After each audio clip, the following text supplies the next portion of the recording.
오늘 말씀을 읽으면 저 마음속에 드는 느낌은 좀 딱하다, 짠하다 이런 마음을 지울 수가 없습니다. 사도 바울에 대한 고린도 교회 성도들의 그 오해와 또 불신, 또 공격 이게 참 만만치 않았거든요. 사실 사도 바울께서는 계속해서 본인의 그 입장을 변호하고 또 입증하기 위해서 참 많이 무던히도 애를 쓰고 계십니다. 참 이게 너무 저는 인간적으로 볼 때 너무 안쓰럽게 여겨졌습니다. 왜냐하면 고린도 교회는 그야말로 사도 바울께서 전심을 다해서 세운 교회이고 또 그곳에서 1년 반 동안 목회하면서 잘 세워져 있는 그런 교회였고 정말 목숨 바쳐서 온 마음 다해서 목회했던 그런 교회였거든요. 그런데 그 교회로부터 들려오는 소식들, 상황들이 사도 바울에 대해서 매우 안 좋은 소식들, 또 사도 바울에 대해서 공격하는 내용들이 계속해서 이렇게 들리게 됐을 때 참 사도 바울의 마음이 어떠했을까 그런 생각이 듭니다. 우리가 제일 힘든 바다 중에 하나가 오해지 않습니까?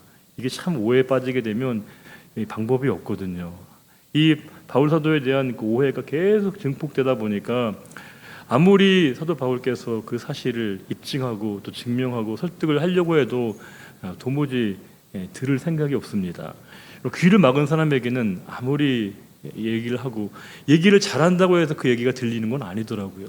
그야말로 얘기가 들린다는 건 마음과 마음이 통해야만이 들리는 것인데 그 마음이 닫히게 되면 아무리 눈을 향하고 있고 귀를 듣고 있어도 전혀 그 메시지가 그 사람의 마음에 들리지 못하게 되거든요. 제가 그래서 늘 느끼는 게 하나님 말씀을 듣는 우리들의 태도가 무엇일까 생각을 해봅니다. 우리가 그 하나님 말씀을 듣는다는 건 그분과 우리의 마음이 일치하는 지점으로 가는 것이거든요. 그러니까 우리가 하나님의 말씀, 정말 다양한 말씀, 모든 말씀 우리가 들을 때 어쩌면 듣는 가장 중요한 우선적인 태도는 그 하나님의 마음을 먼저 헤아릴 줄 아는 마음이 먼저 열려야 말씀이 들리게 되는 것이거든요. 물론 이거는 두 가지의 단계가 다 있습니다. 그러니까 여러분들이 설교를 통해서 하나님 말씀을 듣게 된다는 건 당연히 1차적으로는 하나님 당신에 대한 마음이 우리에게 열리는 상태가 전제가 된 것이죠. 하나님의 마음을 헤아리지 못하면, 하나님의 마음이 내 마음에 열리지 않으면, 그 마음이 내 아이에게 닿아지지 않게 되면 뭐 어떤 설교를 한다 한들, 어떤 말을 한다 한들 하나님 말씀이 들리는 건 불가능합니다. 그래서 시간이 가도 그 말씀이 들리지 않고 말씀이 나를 자라게 하지 못하기 때문에 오히려 우리 믿음이 공전 상태가 되든지 도리어 퇴보되는, 참 너무 어이없는, 시간은 지났는데 연륜은 깊어지는데 도리어 신앙이 더 퇴보하는 뒷걸음질 치는 모습이 될 수 있습니다. 그래서 언제나 하나님의 마음을 우리가 먼저 헤아리고 그분의 마음에 다가가는 이 1차적인 관문이 필요하고요. 또 두 번째는 조금 더 실질적이고 실용적인 부분인데 역시 말씀을 전하는 설교자와의 교감이 되게 필요합니다. 여러분들이 참, 저도 마찬가지입니다. 여러분 말씀을 전할 때 여러분들을 되게 제가 이제 늘 생각하면서 그리워하고 늘 이제 좋은 마음, 당연히 지금처럼 계속 이 마음이 있어야 말씀을 전하는 자의 그런 그 마음이 여러분들에게도 이렇게 잘 전해지는 것처럼 여러분도 마찬가지입니다. 우리가 설교자 개인에 대한 우리들의 호불호도 있을 수 있고 가치 판단도 있을 수 있긴 하겠지만 제일 중요한 건 설교자에 대한 여러분들의 인식이 먼저 이렇게 마음이 닫혀지게 되면 죄송합니다. 우리가 그 말씀이 나에게 들리는 건 거의 불가능에 가깝습니다. 그래서 이게 불편한 관계가 되는 건 마땅치 않거든요. 마땅치 않습니다. 이건 서로에게 불행한 일일 수밖에 없습니다. 그래서 어떻든지 우리가 하나님 말씀이 나에게 들리려면 하나님의 마음 또 우리 설교자의 마음과 함께 이렇게 서로 간에 이렇게 일치되는 그 지점을 만나야 되는데 안타깝게도 지금 사도 바울께서는 지금 그 사도 바울의 진심이 왜곡당하고 있는 그 현실 가운데 계속해서 이제 사도 바울께서 자신의 그 입장을 지금 굉장히 설명하고 설득하는 과정들이 저는 좀 너무 딱하시다. 이렇게까지 해야 되나? 이 정도 말했으면 알아먹을 만한데 그렇게까지 안 들으려고 하나, 못 들으려고 하나 그런 생각이 듭니다.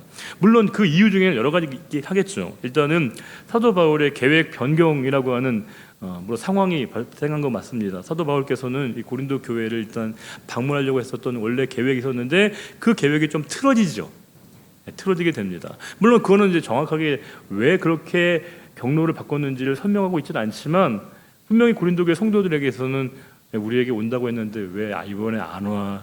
못 와? 이렇게 생각을 할 수 있긴 하겠죠. 저는 그들의 생각 그 자체를 부정하고 싶지는 않습니다. 그런데 조금만 더 생각해 보게 되면 사도 바울께서 뭐 노는 분도 아니고 그냥 편안하게 여행 다니는 분도 아니고 그분의 목회 사역과 선교 사역을 생각해 보게 되면 그분에게도 뭔가 말 못할 사정이 있으신가 보다, 이유가 있으신가 보다 이렇게 이해해 주면 뭐 사실 문제될 것도 없지만 이게 문제를 삼으면 모두 다 이게 문제가 되는 것이거든요. 그래서 계속 그걸로 인해서 사도 바울 이거 못 쓸 사람이다, 믿지 못할 사람이다, 이거 정말 믿기 힘든 사람이다, 이 얘기를 계속 고린도 교회 안에서 이 소식이 자꾸 유포되고 있었기 때문에 그 소식이 이제 사도 바울에게도 들려지게 됐습니다. 그래서 부랴부랴 고린도전서를 쓰고 난 다음에 고린도전서가 두 번째 서신이라고 말씀드렸죠. 그 앞에 편지 하나 더 있고 고린도전서가 첫 사실은 두 번째 편지이고 그 이후에 바로 이제 원래 그 마게도냐 들렀다 가려던 계획을 변경해서 다시 바로 그가 고린도 교회에 가게 됩니다.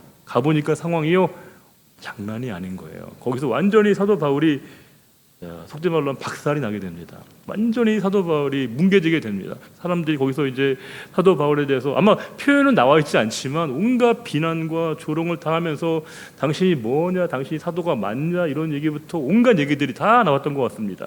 그게 사도 바울의 마음에 너무 큰 상처가 됐습니다. 왜냐하면 믿었던 사람들이거든요. 가까운 사람들이거든요.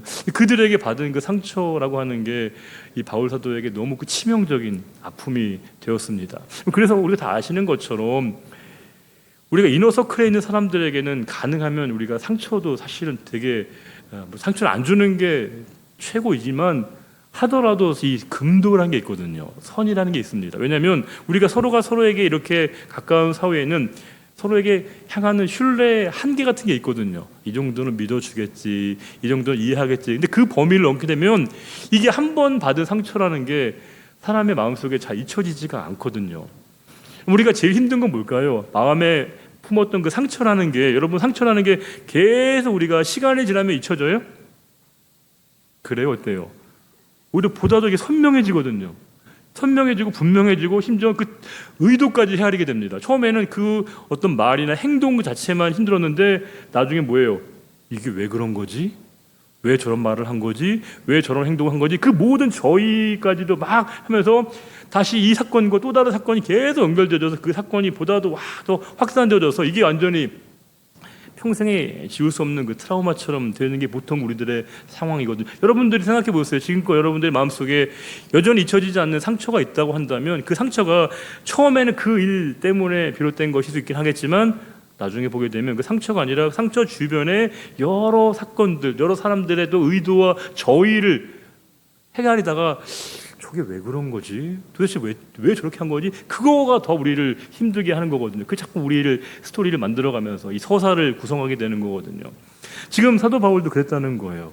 진짜 힘들게 고린도 교회 상황이 안 좋다는 얘기를 듣고 내가 가면 문제가 해결될 줄 알고 이제 가서 이제 고린도 교회 성도들에게 설득을 하고 이해를 하러 갔는데 이게 완전히 거의 삿대질을 당했던 것 같습니다. 표현 나와 있지 않지만 여러 사정들을 보게 되면 아마 그런 모멸감을 다 당했던 것 같습니다. 얼마나 힘들었겠습니까? 내가 목양했던 성도들이고 내가 목회했던 교인들이고 내가 설교했던 청중들인데 그들이 이렇게 손가락질하고 비난하는 그 현실을 당했을 때 참 감내하기 어려운 그 바울 사도의 마음, 이걸 우리가 그래서 신학적으로도 근심의 방문이라고 얘기해요. 오죽하면 근심의 방문, 사도 바울의 마음에 큰 근심이 되었던 상처로 남았던 방문이라고 얘기를 하거든요. 이게 두 번째 방문입니다. 근데 그거 나온 다음에 사도 바울이 완전히 마음이 깨진 거예요. 깨져 마음이. 그래서 이제 다시금 그들에게 편지를 보내게 됩니다. 물론 이 편지도 남아있지 않습니다. 이 편지를 우리가 뭐라고 부르냐면 눈물의 편지라고 부릅니다. 눈물로 쓰신 편지, 이런 것처럼 정말 그 눈물로 자신의 마음을 토로하고, 내가 이렇게 하는 이유는 너희들을 타박하고 지적하고 나무라는 게 아니라 너희에 대한 내 마음이 진짜 안타까워서 그런 거야. 정말 너희들을 사랑하는 마음 때문에 그런 거야. 이 진심을 완전히 녹여가지고 이렇게 편지를 썼습니다. 여러분 혹시 그런 적 한두 번은 있으시죠? 적어도 편지를 쓰면서 눈물 자국으로 써갔던 편지 여러분 있으시죠? 적어도 한두 번은. 이거 평생에 한두 번도 없으면 진짜 이거는 문제가 되는 거죠. 여러분. 지금부터라도 한 번 정도 있어야 됩니다. 내가 분명히 쓰면서 눈물 자국으로 편지를 써내려갔던 게 뭐 연애 편지든 뭐 부모님에 대한 편지든 자식이든 그런 편지가 다 있게 마련이거든요. 근데 사도 바울의 편지가 그랬다는 거예요. 오죽하면 그 편지를 신학적으로 눈물의 서신, 눈물의 편지라고 부릅니다. 이 편지의 원문, 전문은 남아있지 않습니다. 다만 이 내용 가운데 우리가 추정할 수 있는 내용들이 많거든요. 그래서 이걸 그 세 번째 편지라고 부르게 됩니다. 그런데 놀라운 건 그 편지가 어떻게 됐을까요? 사도 바울의 그 의도가 고린도 교회 성도들의 마음에 닿아졌습니다. 닿아진 거예요. 놀랍죠. 이 소식을 그가 누구에게 들었을까요? 디도에게 들은 겁니다. 디도를 보낸 거예요. 본인이 직접 가기가 어려울 정도만큼 사도 바울이 완전히 자존감이 망가졌거든요. 그래서 이제 디도를 보내서 우리 원래 드로아에서 만나자 이렇게 약속을 한 거예요. 드로아에서. 근데 드로아에서 만남이 이렇게 불발됩니다. 그러니까 이 사도 바울의 마음이 더 힘들죠. 과연 어떻게 됐을까? 내가 이 눈물의 편지를 보냈는데 어떻게 됐을까? 굉장히 노심초사했는데 어디서 제외하냐면 마게도냐에서 그들이 제외하게 됩니다. 그리고 이제 그 소식을 바울이 듣게 된 거예요. 당신의 편지가 고린도 교회 성도들의 마음을 움직였습니다. 그 편지가 그들의 심금을 울렸습니다. 그래서 그들이 회개하고 돌아서고 당신의 그 사도직에 대한 그들의 의심이 완전히 사라지게 됐습니다. 이런 좋은 소식을, 밝은 소식을 사도 바울이 듣게 되었습니다. 좋은 소식 들으면 사람은 어떻게 돼요? 일단 표정이 밝아지죠. 밝아지게. 그 마음으로, 그러니까 사도 바울의 그 마음, 그 디도로부터 받았던 회신의 내용들을 보고를 듣고 사도 바울의 마음이 너무 밝아진 상태에서 쓴 네 번째 편지, 그게 뭐예요? 이 고린도 후서입니다. 그러니까 사도 바울이 고린도 교회에 보낸 편지는 총 몇 편이라고요? 4통입니다. 근데 4통 중에서 현재 남아있는 건 몇 통이에요? 고린도 전서와 고린도 후서인데 그 사이에 2편의 또 편지가 있었고 그 편지의 내용이 오늘 본문에 사실은 충분히 유추할 수 있는 내용이 있습니다. 근데 그 모든 상황들을 접하고 난 다음에 사도 바울께서 어떠한 마음이었는가라고 하는 것을 엿볼 수 있고요. 또 저는 여기서 이제 우리가 상처나 아픔이 있을 때 그것을 어떻게 치유하고 회복하는 과정이 우리에게 필요한 것인가에 나름의 중요한 길잡이와 같은 말씀을 주고 있습니다.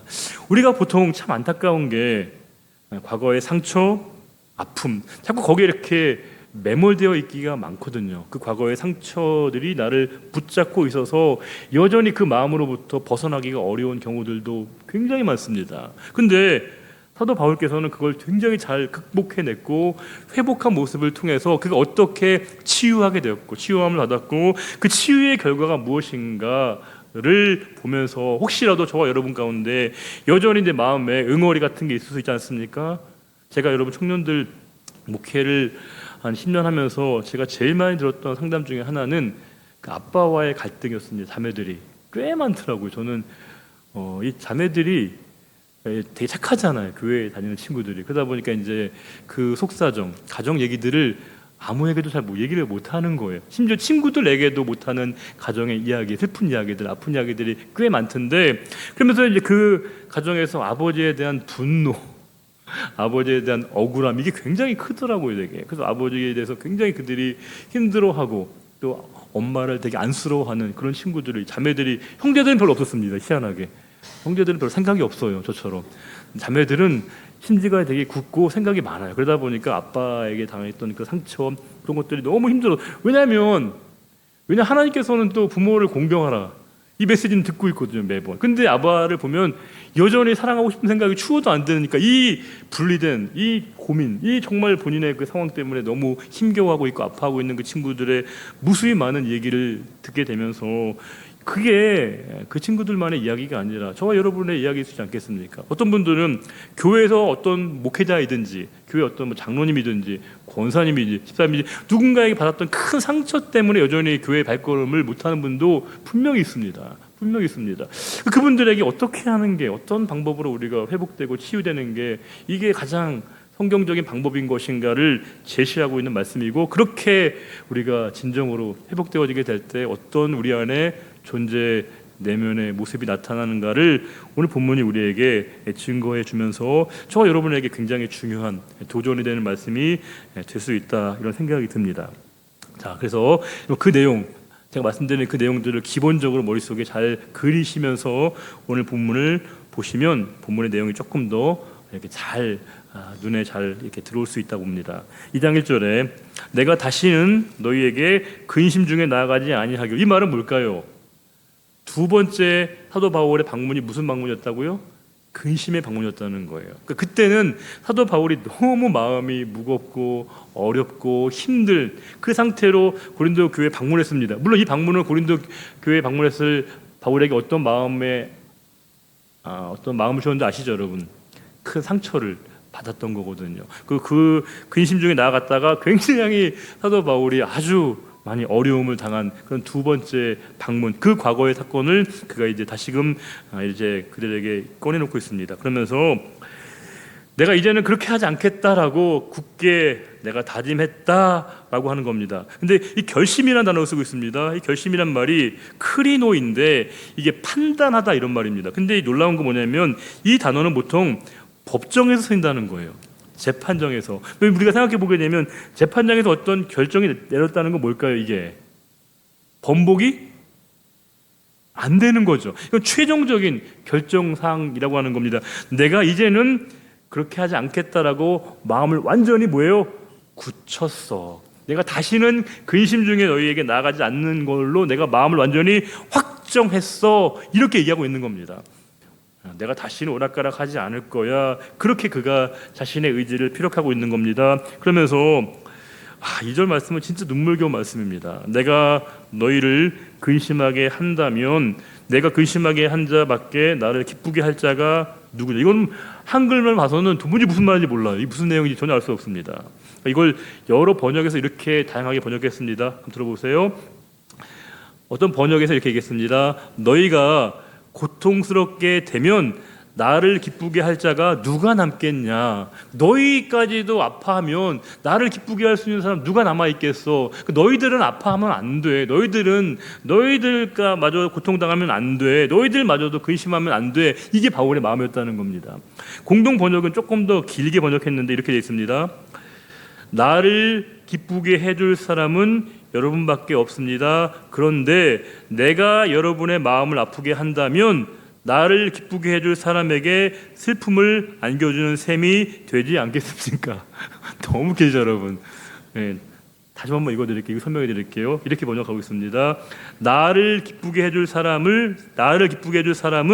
여러분밖에 없는데 내가 여러분의 마음을 아프게 한다면 나를 기쁘게 해줄 사람에게 슬픔을 안겨주는 셈이 되지 않겠습니까? 여러분 이해가 되셔요? 그러니까 사도 바울이 내가 유일하게 기쁨을 얻을 수 있는 공급원은 너희들밖에 없는데, 당신들밖에 없는데 당신들에게 내가 근심과 상처를 주는 이런 일을 어떻게 하겠냐. 그런 일은 없어야 된다. 내가 너희들에게 마음에 상처를 주고 근심을 주는 그런 일은 앞으로 없어야 된다. 절대 있으면 안 된다. 이런 얘기를 하고 있는 겁니다. 그럼 뭘까요? 그만큼 고린도 교회 성도들을 향한 바울의 마음이 얼마나 애틋한 것인가를 읽을 수 있죠.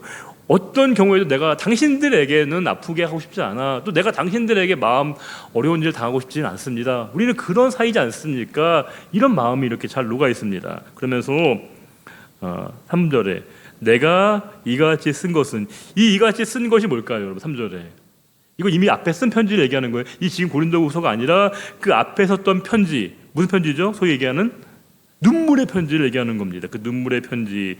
이것을 내가 쓴 것은 뭐냐면 내가 갈 때에 마땅히 나를 기쁘게 할 자로부터, 즉 사도 바울께서 얘기하시는 나를 기쁘게 할 자, 이건 누굽니까?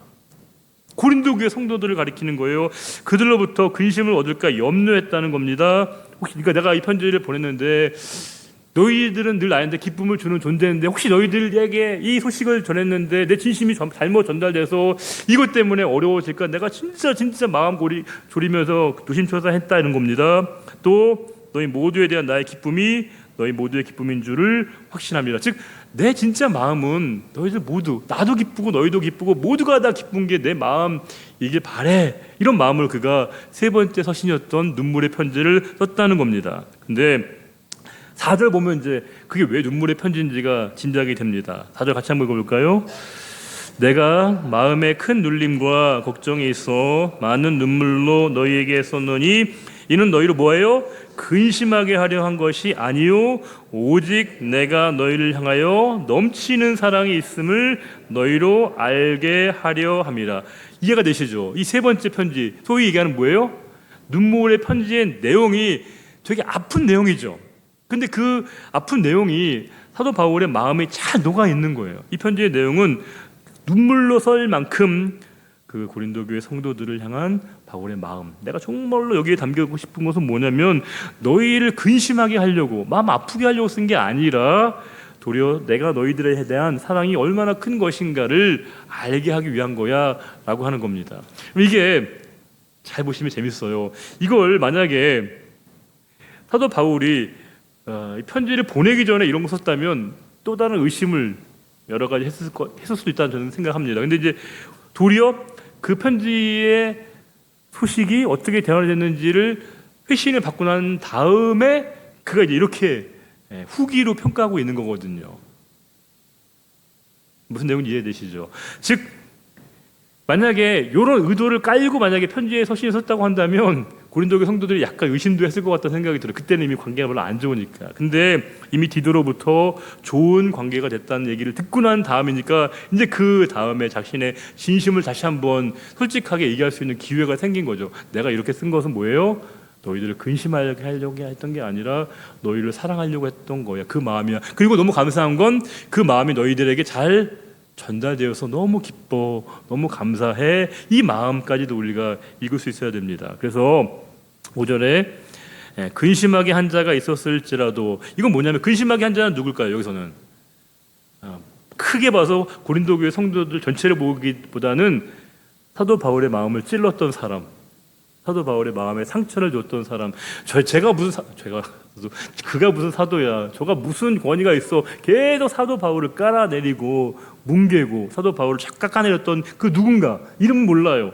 고린도 교회 안에 있었던 그 사도 바울의 마음을 아프게 했던 그 사람을 생각하면 사도 바울의 마음에 어떤 생각이 들었을까요? 우리 같으면 우리가 이름을 쓰겠죠, 여러분. 주여 대신 갚아주시옵소서. 아시죠? 제 마음, 제 고통 아시죠? 제 슬픔 아시죠? 이렇게 손으로만 쓰면 다행이죠. 아예 마음에까지 깊이 새겨가지고 그 마음으로 아직 그 억울함, 분노, 고통. 그렇죠, 여러분. 사람이 뭐 그런 억울하고 힘든 상황을 당하는데 그 준 사람을 보면서 아무렇지도 않게 생각한다는 건 불가능하죠. 저는 불가능하다고 봅니다. 그거를 마치 태어난 듯 아무렇지도 않은 듯 한다는 건 그것도 사실 어찌 보면 위선일 수 있습니다. 뭐 그걸 솔직하게 인정할 수 있는 게 중요한데 분명히 그런 사람이 있습니다. 그런데 이렇게 얘기했다는 겁니다. 근심하게 한 자가 있었을지라도 나를 근심하게 한 것이 아니요 어느 정도 너희 모두를, 그 근심이 나 개인에게 한 게 아니라 공동체 전체를 향한 그런 문제였어. 어느 정도라고 얘기한다는 건 내가 지나치게 말하지 않으려고 하는 거야. 즉 나는 너희들이 이 일 때문에, 그 사람 때문에 너희들이 근심하지 않았으면 좋겠어, 이렇게 얘기하고 있습니다. 당연히 6절의 말씀은 정의의 관점입니다. 그 사람의 잘못, 불의, 그렇죠? 그 사람의 그릇된 행위에 대해서는 적절한 벌을 내리는 게 맞죠. 이러한 사람은 많은 사람에게 뭐예요? 벌 받는 게 마땅하다. 이게 뭐예요? 이게 바로 미시파트거든요. 정의입니다. 정의는 공정해야 되는 거예요. 누구에게나 예외 없이 잘못한 것을 그대로 응징하고 또 잘하면 상을 내리는 구조. 이 미시파트는 사실은 어찌 보면 이 사회를 유지하는 가장 기본적인 근간이 될 수 있습니다.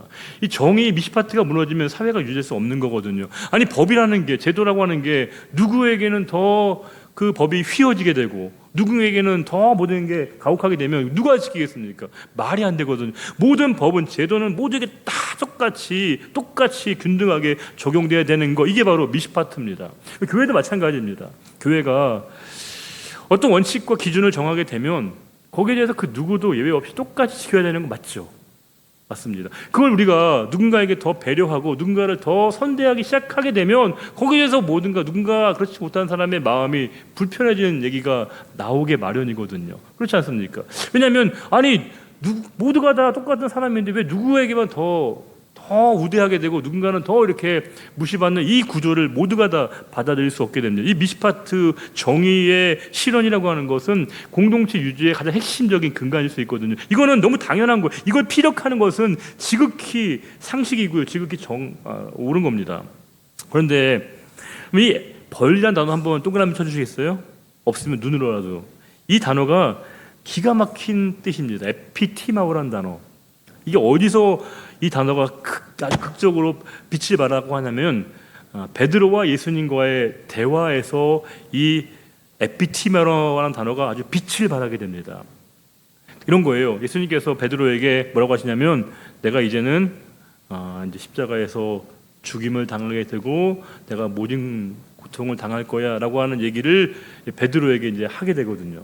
앞으로의 계획을 말씀하시게 됩니다. 그 예수님의 얘기를 듣고 베드로가 어떤 반응을 보이는지 아시죠? 예수님을 예전 번역에는 간했다 이렇게 나옵니다. 근데 이 간했다는 말이 뭔지를 잘 모르겠는 거예요. 워낙 옛날 말이니까. 그래서 요즘 번역엔 꾸짖었다, 나무랐다 이렇게 표현하고 있습니다. 근데 왜 그러냐면 그 베드로가 예수님에 대해서 그런 그 행동을 했을 때 예수님께서 베드로를 또 나무라시는 그런 매우 좀 되게 하극상 같은 내용이 성경에 있습니다. 그때 썼던 단어가 뭐냐면 이게 바로 에피티마오입니다. 에피티마오. 그러니까 꾸짖다, 나무라다. 정확하게 그 행위 자체에 대한 정확한 응징을 뜻하는 거예요. 이게 그 말씀이 왜 중요하냐면 베드로는 지금까지 예수님을 막 따라왔는데 추종했는데 예수님 뭐라고 하시는 거예요? 갑자기 야 내가 고난을 당하고 죽을 거야 이 얘기를 하니까 그 얘기를 베드로가 안 들리는 거예요. 왜요? 베드로가 예수님을 따랐던 이유가 뭔데요? 그렇죠. 거기 가면 예루살렘 올라가면 한 자리 얻을 것이라고 하는 부푼 기대를 갖고 있었는데 갑자기 그분께서 고난을 당하고 죽겠다고 하시니 이게 뭐예요? 날벼락 중에 날벼락이죠. 그래서 예수님에게 쉽게 얘기하면 제가 원색적으로 얘기합니다. 예수님이 멱살을 잡은 겁니다. 이게 말이 돼요? 말이 돼요? 누가 누구에게요? 제자가 선생에게 한 행동이었습니다. 이게 바로 이 에피티마오였거든요. 그러니까 당신의 그런 행동은 말이 안 되는 거예요. 그게 말이 돼요? 그게 어떻게 그럴 수 있습니까? 라고 하는 그 울분, 분노가 아주 그대로 표출된 단어가 바로 에피티마오입니다. 에피티마오는 그런 거예요. 그러니까 적어도의 우리의 커먼센스에 맞지 않는 행위에 대해서 거기가 응징을 가하는 행위 이런 것들이 바로 에피티마오거든요. 적어도 베드로의 그 행동과 의사는 그 베드로의 사고는요 매우 상식적인 것이었습니다. 왜냐하면 내가 그분을 따르면 뭔가 인정을 받고 대가를 받고 보상을 받는 것을 기대하는 건 어찌 보면 당연한 거죠. 수고한 것에 대한 대가를 받는 건 너무 정당한 건데 그 모든 수고가 무의로 바뀌는 것에 대한 베드로의 분노가 폭발됐거든요. 그게 바로 에피티마오가 였다는 겁니다. 근데 우리가 이 사회를 구성하는 정의, 미시파트가 중요하긴 맞지만 그럼에도 불구하고 우리는 하나님의 의를 얘기할 때는 미시파트만 얘기하지 않는다는 것 거듭 여러분들 확인하셨을 겁니다. 그래서 우리가 미시파트 외에 또 다른 의가 뭐예요? 그게 바로 그 유명한 체데카죠. 체데카라고 하는 거. 그게 뭐라고 번역하냐면 공의라고 번역합니다. 번역이 저는 적절치 않다고 보긴 해요. 왜냐하면 그것만 가지고는 그 의미가 잘 살려지질 않거든요. 그래서 제가 부득이하게 원어로 자꾸 반복해서 말씀드리는 건데 우리가 공동체를 유지하는 기본적인 토대는 당연히 이 미시파트가 필요합니다. 모두에게 똑같이 균등하게 똑같은 잣대를 재는 거 필요합니다. 잘못한 건 응징해야 돼요. 처벌해야 됩니다. 잘못한 거 맞으면 안 돼요. 용서하면 안 됩니다. 그런데 하나님이 우리를 미시파트로만 보시면 저와 여러분 중에 여기 있을 만한 사람이 별로 없다는데 우리의 문제가 있거든요. 그렇죠, 여러분. 하나님이 당신의 그 미시파트의 잣대로만 우리를 다 살펴보셨다고 하면 현미경처럼 보시면 여기 있으신 사람이 어디 있습니까? 아무도 없습니다. 이게 우리의 고민입니다. 근데 하나님께서 우리에게 당신의 미시파트로 보시지만 동시에 뭐예요? 당신의 체데카로 우리를 보신다는 거예요. 이건 뭐예요? 우리의 행동 여하와 무관하게 그 심판관의 절대적인 선언입니다. 선언입니다. 우리는 죄인으로 낙인 찍혔습니다. 심지어는 사형수예요. 사형수는 죽어야 돼요. 그렇죠? 근데 그 사형수에 대해서 통치권자가 뭐예요? 그 죄를 면해주는 것. 우리가 그걸 보통 사면이라고 얘기하죠. 사면은 뭘 얘기하는 거예요? 이게 봉건적 잔재라고 얘기하긴 하지만 그 근본 토대는 뭡니까? 통치권자의 재량과 역량을 인정하는 거거든요. 이게 뭐예요? 이게 성경적인 의미로 얘기하면 이게 바로 체데카입니다. 그러니까 우리가 상식의 기준을 따르게 되면 당연히 응징을 받아야 되고 벌을 받는 게 맞지만 하나님의 관점에서는 그를 더 큰 관점으로 그를 당신이 용서하시는 것, 용서하시고 관용하시고 이해하셔서 결국에 그를 의로운 단계까지 삼아주셨다고 하는 이 선언, 이게 바로 체데카입니다. 이건 굉장히 어려운 거죠. 어려운 겁니다. 왜요? 이 체데카는 그야말로 하나님의 절대적인 그분의 능력을 우리가 인정하지 않으면 불가능한 것이거든요. 근데 우리가 늘 불만을 갖죠. 하나님, 저 사람이 잘못한 거는 저렇게 똑같이 처벌받아야 되고 하나님의 응징받아야 마땅한데 저 사람을 하나님이 다 받아주시면 어떡합니까? 라고 하는 우리의 분노를 당연히 우리가 갖습니다. 근데 우리가 그 분노를 마냥 발산하기 어려운 지점이 있습니다. 왜요? 그렇죠. 그게 우리도 똑같이 그랬거든요. 이게 우리에게 어려운 거죠. 만약 하나님이 저 사람에게만 당신의 그 공의를, 그분의 체데카를 행하셨으면 우리가 할 말이 있을 것 같은데 이 온 우주상에 지구에 60억 있으면 제일 큰 체데카를 받은 사람이 누군가를 보면 우리라고 얘기 못하기가 어렵거든요. 그러니까 우리가 하나님의 은혜를 받았다고 생각하는 사람만이 그 은혜를 누군가에게 향하는 마음이 가능한 것이죠. 우리가 누군가에게 용서하십시오, 이해하십시오라고 얘기하는 건 저는 율법이고, 율법이 조금 더 심하면 저는 폭력이라고 생각하거든요. 왜냐하면 내가 여전히 저를 누군가를 용서할 수 없는데, 저 사람은 아직 반성도 안 하고 있는데 용서하라는 건 얼마나 어려운 일입니까? 불가능하죠. 어렵습니다. 그러니까 우리가 그 사람과 나와의 1대1의 관계로만 이 상황을 보면 절대로 답이 저는 안 나온다, 이런 생각을 늘 하게 됩니다. 그 사람과 관계는 하나님 앞에 또 다른 문제이고, 다시금 우리가 내 자신을 보는 거죠. 하나님께서 나를 어떻게 다루셨는가, 그분이 어떻게 나를 품으셨는가를 생각해 보면 그 마음 가지면 내 마음에 이렇게 뭔가 그 상처났던 부분들을 덮을 수 있는 새 살이 이렇게 생겨나게 되는 것을 보게 됩니다. 저는 그 변화를 누구를 통해 볼 수 있냐면 사도 바울을 통해 볼 수 있습니다. 사도 바울이요, 처절하게 고통당했습니다. 정말 사람들이 그를 완전히 짓밟고 난도질했거든요. 그러면 평생이 그 상처 가지고 그걸 가지고 계속 곱씹으면서 살고, 내가 다시는 당신들 보나 봐라, 내가 다시는 고린도교회 가나 봐라, 이런 마음을 품는 게 당연해 보이고, 자기에게 그렇게까지 손가락질하고 자기를 그렇게 모멸감을 줬던 사람은 평생 정말 자기 방에다가 이름 써놓고 이렇게 막 그렇게 해야 우리가 맞는 것처럼 보이는데, 6절에 이런 사람은 벌 받는 게 마땅해, 이게 맞는 거야, 이렇게 얘기합니다. 그런즉 너희는 차라리 그를 용서하고 위로할 것이니 그가 너무 많은 근심에 잠길까 두려워하라. 아니, 바울의 마음속에 그를 오히려 너희들이 용서해, 이렇게 얘기한다는 건 뭐가 전제되어 있는 겁니까?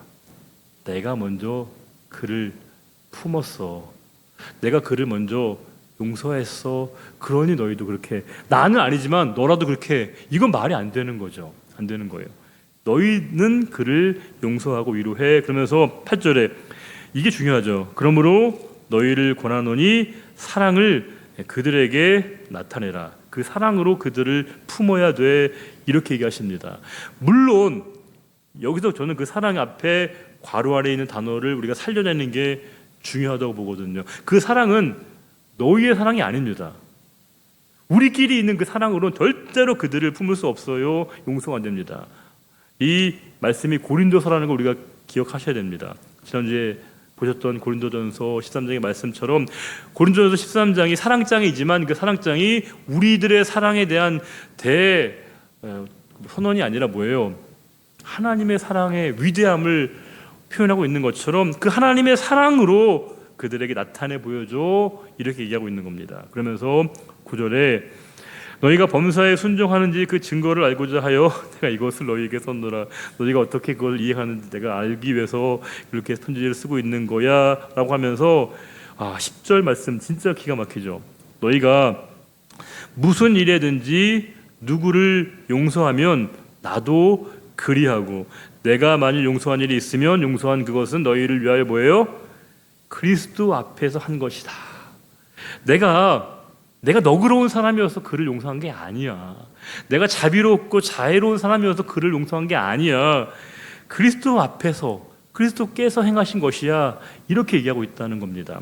이 놀라운 용서의 상황에서마저도 바울 사도가 그 용서의 가능치를 자기 자신으로 설명하고 있지 않다는 그 부분이 우리가 끝까지 묵상해야 될 지점입니다. 그 사실로 인해서 바울은 내가 아니라 나를 용서하게 하신 그리스도에게 영광이 가도록, 그 모든 일을 행하신 주체가 그리스도임을 여전히 그가 놓치지 않았다는 데 우리가 집중해야 된다는 거예요. 내가 그들을 용서한 것은 그리스도 앞에서 행한 것이야. 그리스도께서 나에게 행한 것이다 라고 하면서 11절을 한 단계 더 나갑니다. 이는 우리로 사탄에게 속지 않게 하려 함이라. 이 말씀 읽으면 제가 진짜 막 너무 떨렸습니다. 왜냐하면 이게 참 영적인 부분으로 우리가 해석하지 않기를 바라는 보통 우리들의 심정이 있거든요. 왜냐하면 영적인 부분을 개입한다고 생각하면 너무 우리가 답이 불명해지니까 오히려 우리가 이런 상황을 볼 때 그냥 내 감정과 그 상황으로만 해석하거든요. 저 사람이 나한테 준 상처, 아픔, 내가 마음이 억울하고 답답하고 괴로우니까 그 마음의 정리라고 우리가 이해하거든요. 내 마음 정리가 아직 안 돼서 저 사람을 용서하지 못한 거야. 내가 아직 이해하지 못해서 용서하지 못한 거야. 이렇게 우리가 이해하고 싶거든요. 근데 오늘 말씀 뭐예요? 그건 바로 결국엔 내가 사탄에게 속고 있는 거야. 이렇게 얘기하고 있다는 겁니다. 그러니까 우리가 여전히 어떤 상황에서 용서하지 못하는 그 상황은 두렵건대 너희가 사탄의 계략에 당하고 있는 거야. 이렇게 우리에게 얘기하고 있다는 겁니다. 이게 진짜 놀라운 말씀이죠, 여러분. 우리는 단순하게 내 마음이 아직 정리가 안 돼서, 감정이 아직 끝이 안 돼서, 내가 뭔가 아직 그 사람을 잘 알지 못해서라고 하는 우리의 인식과 이해와 감정으로 이해하는데, 사도 바울은 그것을 뭐예요? 영적 차원으로 환원시키고 있다는 겁니다. 너희가 사탄은 끊임없이 너희를 삼킬 자를 찾고 있는 거야. 그리고 너희가 지금 거기에 당할 수 있는 거야. 그걸 민감해야 돼. 사탄을 빼면 안 되는, 사탄의 존재가 얼마나 너희들의 그 마음을, 심성을 집요하게 공격하는지 몰라. 이렇게 얘기하면서 이 말은 뭘까요? 그가 그것을 깨달은 것이죠.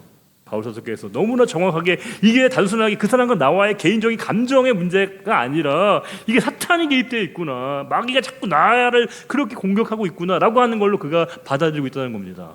와, 놀라운 말씀이죠. 그래서 그가 여기에 내가 당하지 않겠다, 사탄의 농락에 내가 당하지 않겠다, 그가 이렇게 얘기하고 있습니다. 놀라운 겁니다. 그러면서 이제 12절 이하에 바울 사도께서 얼마나 잘 회복되어 있는가를 보여주고 있습니다. 회복된 사람의 말은요, 일단 말의 향기가 다릅니다. 말의 향기가 나요, 향기가. 그래서 12절에 내가 그리스도의 복음을 위하여 드로아의 이름에 주 안에서 문이 내게 열렸으니, 즉 아까 말씀드린 것처럼 그 고린도 교회에게 보낸 그 세 번째 편지를 보내고 난 다음에 그 결과에 대해서 바울이 궁금했던 터에 보낸 사람이 누구라고요? 디도. 어디서 만나기로 했다는 거예요? 드로아에서 원래 만나기로 했던 겁니다. 근데 그 만남이 됐어요? 안 됐습니다. 어디서 만났다고요? 마게도냐에서. 자, 그래서 내가 그리스도의 복음을 위하여 드로아의 이름에 주 안에서 문이 내게 열렸으되 내가 내 형제 디도를 만나지 못함으로. 어디서 만나지 못했다는 거예요? 드로아에서. 그리고 내 심령이 왜냐하면 마음이 왜 편하지 못했겠을까요? 고린도 교회 상황이 어떤지 못 들으니까 계속 마음이 너무 힘들었다는 겁니다. 그들을 작별하고 내가 마게도냐로 갔다. 이 사실을 고린도 후서 한번 7장 보시겠어요? 7장 5절부터 7절에 제가 미리 드리진 않았는데 7장 5절부터 7절에 이런 말씀이 있습니다. 우리가 마게도냐에 이르렀을 때에도 우리 육체가 편하지 못하였고 사방으로 환난을 당하여 밖으로는 다툼이요 안으로는 두려움이었노라. 그러나 낙심한 자들을 위로하시는 하나님이 디도가 오므로 뭐예요? 우리를 위로하셨으니 그가 온 것뿐만 아니요 오직 그가 너희에게서 받은 그 위로로 위로하고 너희의 사모함과 애통함과 나를 위하여 열심히 있는 것을 우리에게 뭐예요? 보고해 주어서 내가 뭐 했다는 거예요? 나를 그것이 기쁘게 했다. 그 내용이 이렇게 잘 소개가 되어 있습니다. 이 내용은 마게도냐에서 디도를 만난 이후에 바울이 깨달은 마음을 이렇게 담아내고 있는 거예요. 자, 다시 돌아와서 14절에 그 내용을 이제 소개하면서 14절에 항상 우리를 그리스도 안에서 이기게 하시고 내가 이기는 건 아니에요. 이기게 하시는 거죠. 승리하게 하시는 겁니다. 내가 이기는 거 아닙니다. 나로 하여금 이기게 만드시는 하나님, 그분께서 우리가 성도가 승리한다는 것, 이긴다는 게 뭔가, 우리 성도의 승리의 그 표현이 결과가 어떻게 삶에서 나타나는가를 이렇게 얘기하고 있습니다. 성도가 승리한 자이면 문제에 대해서든 상황에 대해서든 궁극적으로는 죽음과 사망에 대해서 우리가 승리한 자이면 어떤 일이 나타나는가? 우리로 말미암아 각 처에서 그리스도를 아는 냄새를 나타내신다. 그러니까 내가 그 승리한 자이면 내가 속한 모든 곳에서 뭐예요? 그리스도를 아는 냄새가 난다는 거예요. 저 사람이 있는 곳에는 그리스도를 아는 냄새가 막 풍긴다는 거예요. 내가 일부러 냄새, 방향제를 내려고 하는 게 아니라 내 안에 그런 승리와 구원의 경험이 있으면 내가 속한 곳에서 그리스도를 아는 냄새가 사방에 이렇게 방향제처럼 나게 된다. 이렇게 그가 얘기하고 있습니다. 그러면서 15절에 그 나타내신 하나님께 그가 감사하는, 이게 사실도 그가 감사하고 있습니다. 하나님, 제가 만나는 사람들에게 그리스도를 아는 그 냄새, 그 향기를 바라게 하셔서 너무 감사해요. 이렇게 얘기하고 있습니다. 그러면서 근데 그 바울이 그 복음을 전했다고 해서 모두가 다 그 사실을 똑같이 받아들이는 게 아니죠. 설교를 들었다고 해서 모든 사람들이 다 똑같은 반응 보이는 게 아닙니다. 완전히 달라요.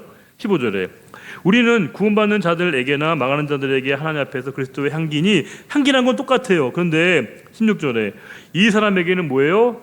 사망으로부터 사망에 이른, 사망으로밖에 안 된다는 것이고, 또 저 사람에게는 또 생명으로 생명에 이르는 냄새다. 이게 어떻게 될지 모른다는 거예요. 설교자가 여러분들 중에서 몇 사람만 잘 들으면 좋겠다 이렇게 의도하고 설교하는 경우가 있겠습니까? 아니에요. 그냥 균등하게 역할을 하는 것뿐입니다. 그런데 어떤 분들은 하나님 말씀을 듣고 하나님 말씀으로 받아들이고 깨닫고 치유가 되고 회복되어지는 이 변화가 나타나기도 하고, 또 정반대의 상황도 있을 수 있다는 거예요. 이거는 몰라요. 제가 결정하는 것도 아닙니다. 오직 이 두 가지 양상이 언제나 우리에게 나타난다는 것만 우리가 이해하면서 내가 어느 쪽에 속해야 되는 것인가를 생각해 볼 필요가 있죠. 내가 과연 생명으로부터 생명이 이런 냄새인가? 라고 하는 질문이 있고, 누가 이 일을 감당하리요? 이 말은 뭘까요? 내가 할 수 있는 거 아니에요. 제가 할 수 있는 것 아닙니다. 그러면서 17절에 우리는 수많은 사람들처럼 하나님의 말씀을 혼잡하게 하지 아니하고, 이게 재밌어요, 여러분. 이게 왜냐하면 이 혼잡하다는 말이 카펠 유어인데 상인들이 물건을 이렇게 막 일부러 섞어가지고 사람들의 눈을 현혹하게 했다는 거예요. 물건을 막 쌓아놓고 위에는 어떤 거예요? 좋은 거 해놓고 아래는 나쁜 거, 썩은 거 해가지고 사람들의 눈을 속이는 행동, 그게 바로 이 카펠 유어거든요. 즉 하나님의 말씀을 이렇게 둔갑시키고 이렇게 그들이 왜곡시켰던 그런 것처럼 하지 않고 그 순전함으로 하나님께 받은 것 같이 하나님 앞에서와 그리스도 안에서 내가 받은 그대로 너희들에게 전하는 거야, 내게 주신 말씀 그대로 나는 너희들에게 전하는 거야, 이렇게 얘기해주고 있습니다. 오늘 말씀 몇 가지를 한번 정리를 해보도록 하겠습니다. 바울 사도께서는 근심 중에서 그가 그들에게 나아가지 않기로 굳은 결심을 했다. 내가 다시는 너희들에게 근심을 품은 상태로 가지 않겠다, 이런 다짐을 하고 있고요. 교회는 기쁨이 전이 되는 겁니다. 내 기쁨이 있을 때 하나님의 기쁨이 나에게 흘러오면 누군가에게 또 그 기쁨이 자연스럽게 이렇게 전도체처럼, 그게 바로 우리 성도의 삶이고요. 사도 바울이 이 집필 의도는 그들에게 근심을 주는 게 아니라 그 사랑을 전하기 위함이었다, 이렇게 얘기해주고 있습니다. 네 번째로 근심은 공동체 전체에 커다란 짐을 지우게 된다는 겁니다. 근심하게 되면 공동체 전체가 커다란 짐을 지우게 된다는 것이고, 다섯 번째로 근심거리가 되는 자를 대하는 최선의 방법, 그 사도 바울은 사랑이라, 그리스도의 사랑이라, 이렇게 얘기하고 있습니다. 여섯 번째로 그 모든 용서 그리스도 앞에서만 가능하다 이렇게 얘기합니다. 7번째로 성도는 복음을 위한 문을 두드릴 필요가 있다라고 하는 것이고, 8번째 되게 좋은 표현이죠.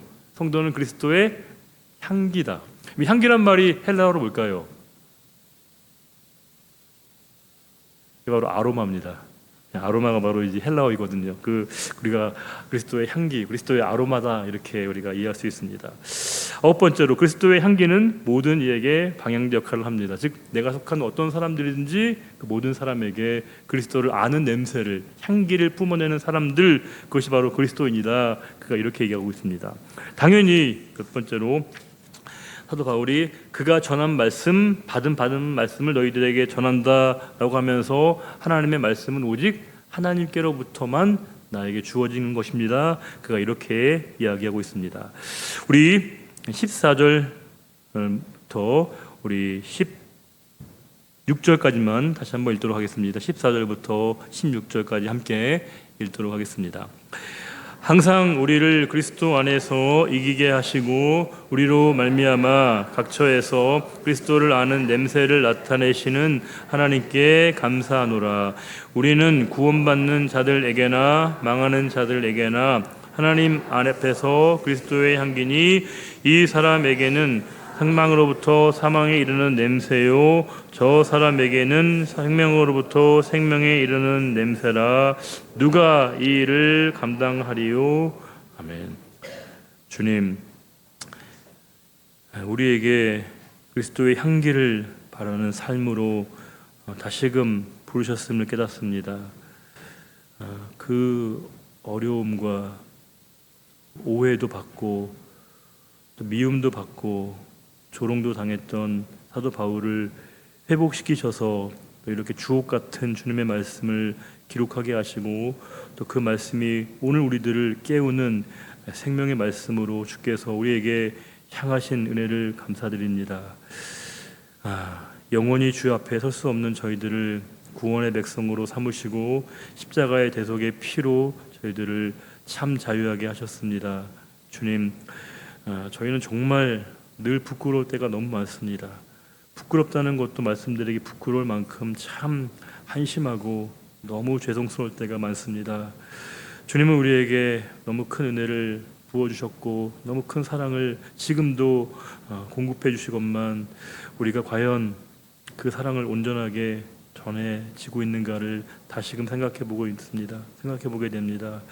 또 우리가 속한 공동체 안에서 주님의 향기를 얼마나 잘 바라고 있는가 다시금 생각해봅니다. 우리 모든 구역 안에서 또 모든 여전도회와 남성교회 안에서 여러 공동체 안에서 우리가 속하는, 우리가 움직이면, 우리가 발걸음을 옮기면 그리스도의 향기가 우리가 속한 공동체 안에서 잘 흘러갈 수 있도록 도우시고 우리 교회가 그리스도를 아는 향기가 넘치는 교회 되기를 원합니다. 그래서 우리 교회 발걸음을 옮기는 분들이 그리스도의 향기를 통해서 더 주님을 알아가는 축복을 누리는 그런 교회, 하나님의 마음을 시원케 하는 교회 되게 하여 주옵소서. 주님, 우리를 사용하여 주시기를 원합니다. 늘 저희들과 함께하여 주옵소서. 우리 주 예수 그리스도의 이름으로 감사하며 기도드리옵나이다.